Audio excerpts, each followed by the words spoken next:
Treasury Secretary Scott Bessent on CNBC this morning said that U.S. economic growth could be hurt by the government shutdown. Huh? Wait, run that by me again? The government is an engine for growth. Oof. It feels a little bit like Jack Kemp all over again, or government as a force for good, that sort of approach by otherwise otherwise at least rhetorically free market type conservatives. He's of course talking about gross domestic product and those numbers, which may not be quite as phony as the monthly employment numbers, monthly jobs numbers, but certainly misleading. And we talked about that a bit yesterday with Steve Moore, per what Mark Skusin had to say about some concerns he has about the actual growth of the private economy, which is the actual engine of growth and wealth creation and economic vitality.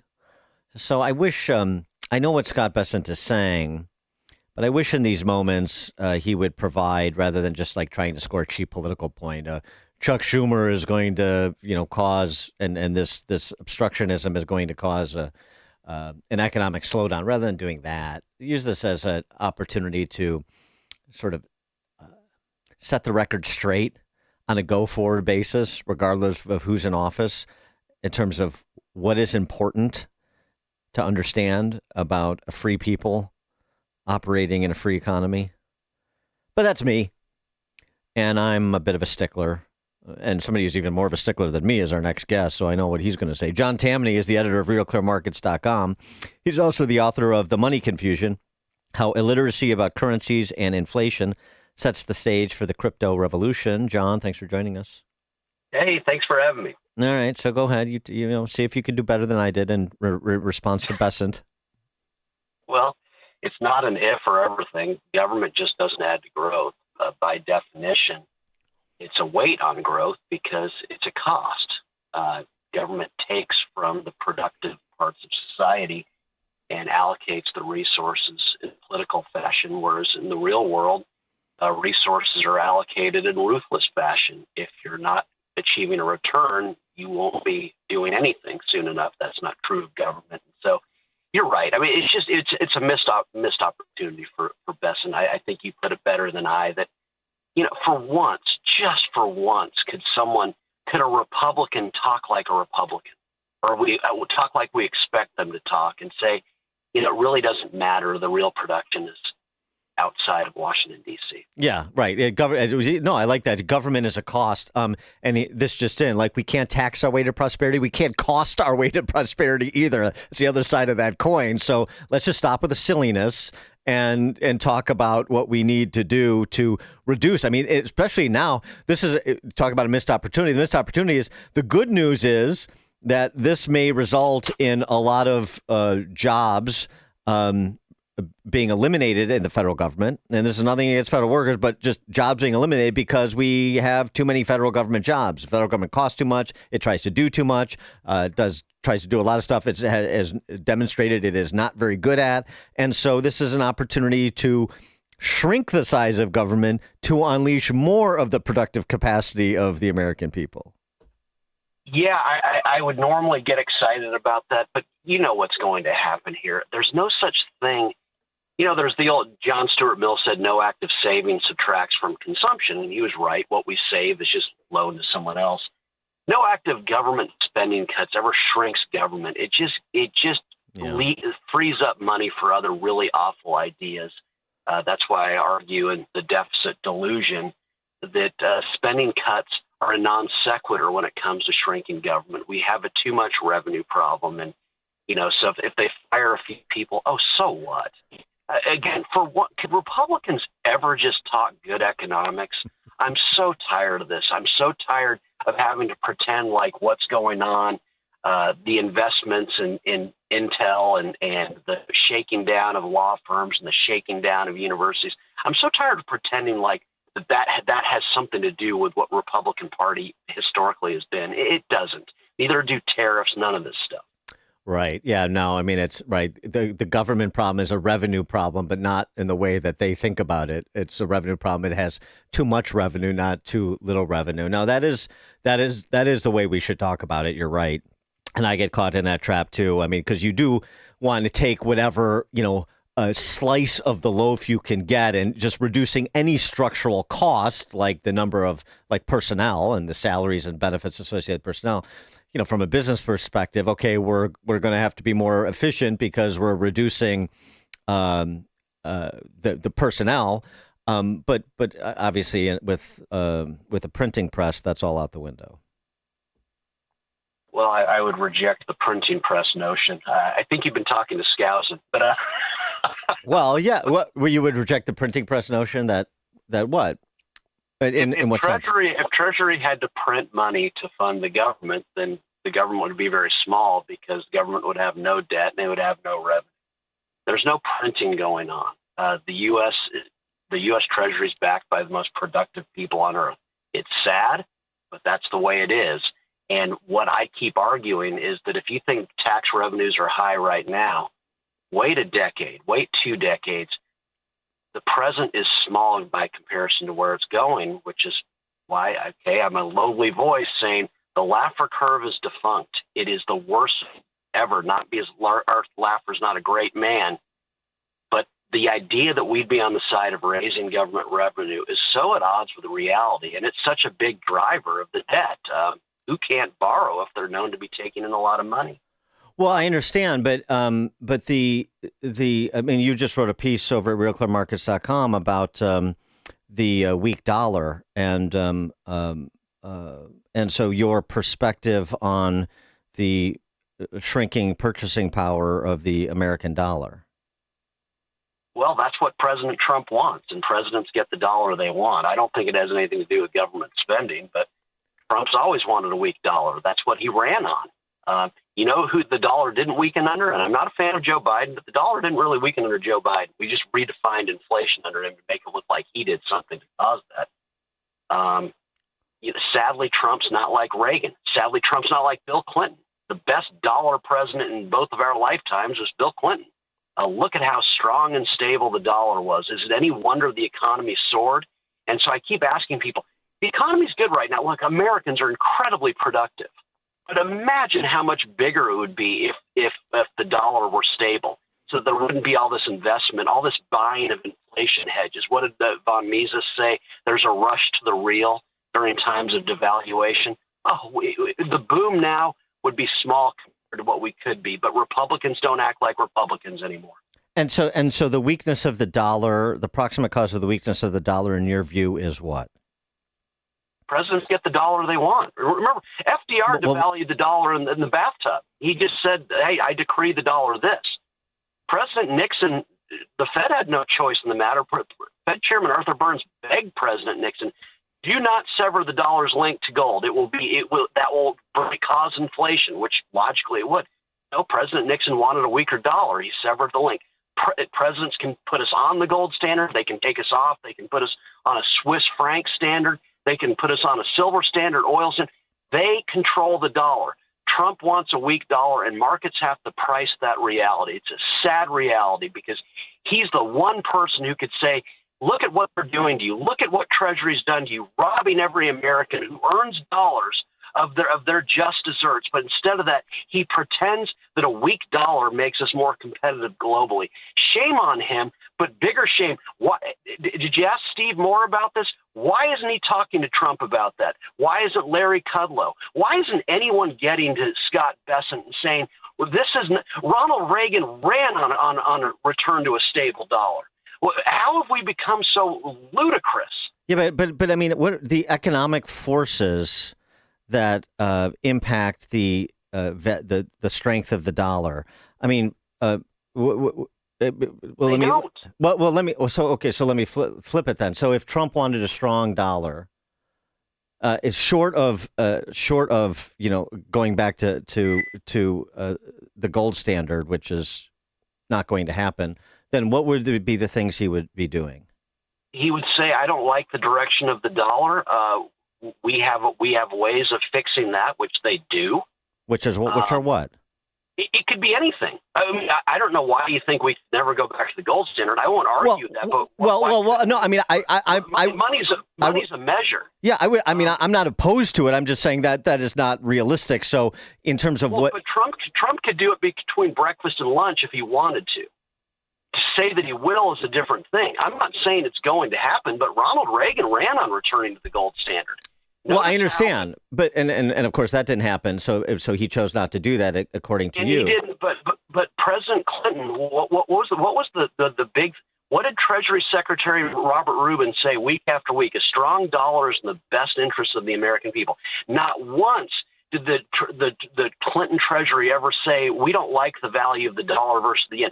There was a very explicit commentary from the Treasury, which is the mouthpiece for the dollar, that we want a strong dollar. That's all you need, because it's known in the markets the Treasury can do whatever it wants, including putting us on the gold standard.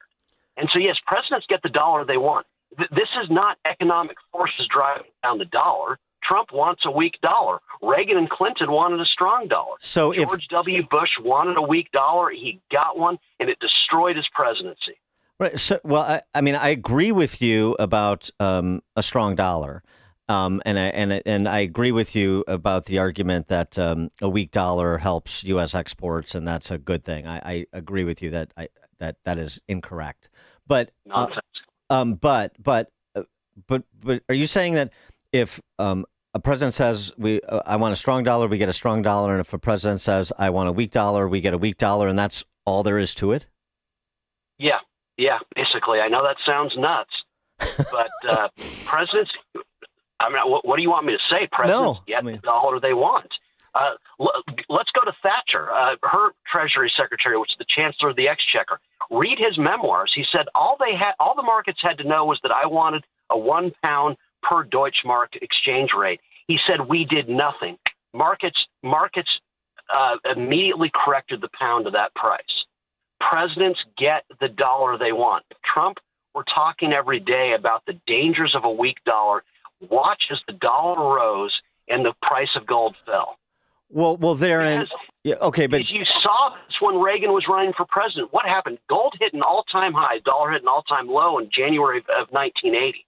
Then he wins the New Hampshire primary. And he's running every day on returning to a stable dollar, running on a commodity standard, gold standard. Notice how the dollar strengthened throughout 1980. You think that was just coincidence? Presidents get the dollar they want. Do countries manipulate exchange rates, or is that just declarations by politicians and the market reacts to those declarations, and there's no effectively that's the extent of the political meddling when it comes to trading currencies and exchange rates? Yeah, I think some countries try to, but it's not just to what end.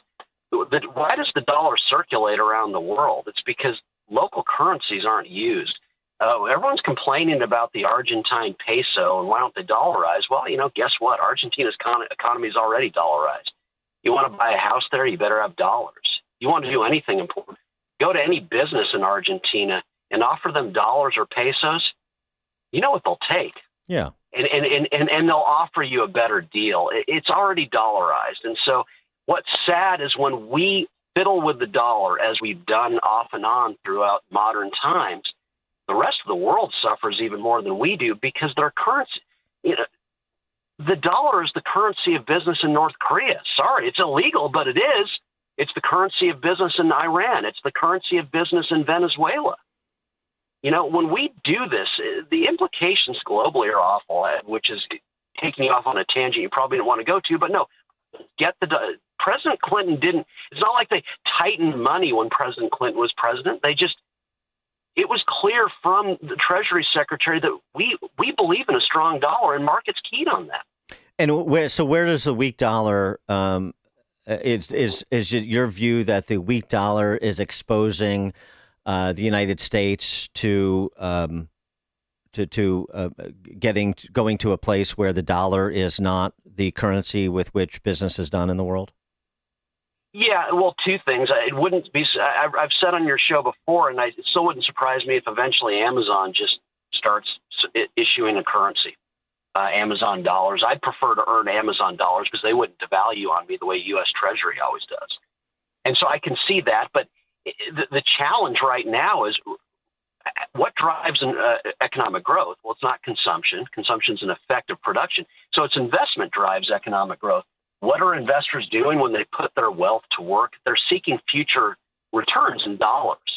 And so a devalued dollar is a tax on investment, and it causes people to buy gold. It causes people that already exist, land, housing, rare art, stamps, and everything, wealth that already exists, instead of buying stocks and bonds representing the creation of future wealth.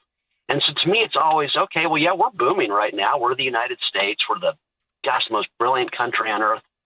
But think how rich we would be if we had stable money. Oh, my gosh, there wouldn't be any incentive to buy gold. There wouldn't be any incentive to buy land and rare art. You'd buy stocks and bonds because that's where the returns are. I saw the other day the CEO of Robinhood at a conference, I think in Singapore, said that tokenization is like a freight train. It can't be stopped. It's going to eat the entire financial system. I mean, I think he's saying that in a positive way. Everything is going to be tokenized. So every real world asset will be like stocks, bonds, commodities will be recorded, traded on blockchain or a distributed ledger. That's where everything is going. Do you agree with that? And if so, what's the implication?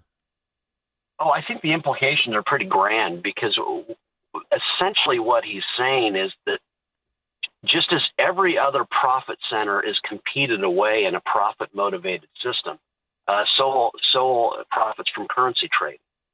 Think of all the macro hedge funds that make a lot of money trading the chaos wrought by unstable money, the dollar floating up and down. I mean, if Adam Smith or David Ricardo were alive, they'd say, what is this? That's like floating the foot or the inch or the second. They're just measures. There weren't historically currency markets. Currency markets are a 1970s and on thing. They didn't exist before, because why would you trade money? And so my strong sense is eventually, and young people will lead us to the promised land, they'll start circulating stable concepts, stable measures, which is all money was ever supposed to be, and it will gradually push out the dollar and or force Treasury to get real and stabilize. In which case, I mean, watch out. We haven't scratched the surface of our potential. Imagine if we had good money, because the investment that would result from this would stagger us.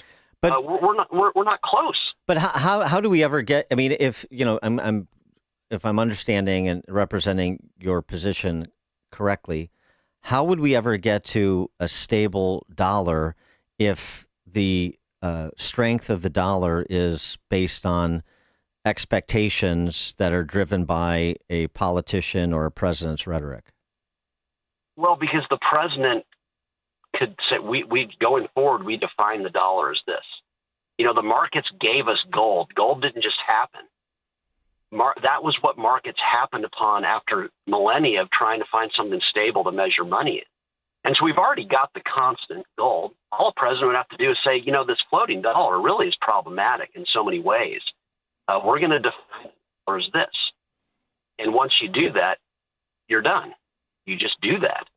But see, a private company could already do it.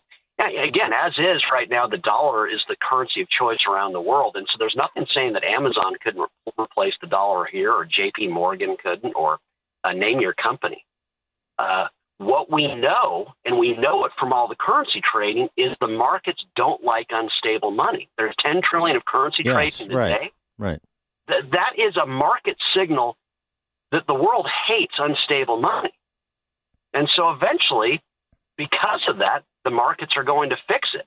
I'm surprised they haven't already. I'm not smart enough to do it, but it's about creating a measure, just like a foot. The foot isn't devalued because we create lots of foot rulers, and that was historically the point about money, is that its supply was controlled by production. If there's lots of production, there's lots of measures moving that production around. And so you could get back to that very quickly. A president could do it, again, between breakfast and lunch. A President Nixon took us off the gold standard. You could easily put us back on it. Say, we're defining the dollar in terms of a constant. We don't like the instability. Watch the world grow very positively based on that. What a brilliant thing for the rest of the world.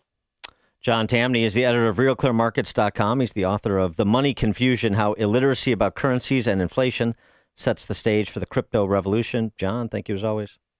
Thanks for having me. And John joined us on the Turnkey.pro answer line. The stories you need to know to start your day. This is Chicago's Morning Answer on AM 560. The Answer. A large retail store just canceled a huge order, leaving MyPillow with a ton of extra MyPillows. But you know what? That's their loss and your gain. MyPillow is offering the Classic Collection for wholesale prices. Only $19.98 for a standard MyPillow. But it gets even better.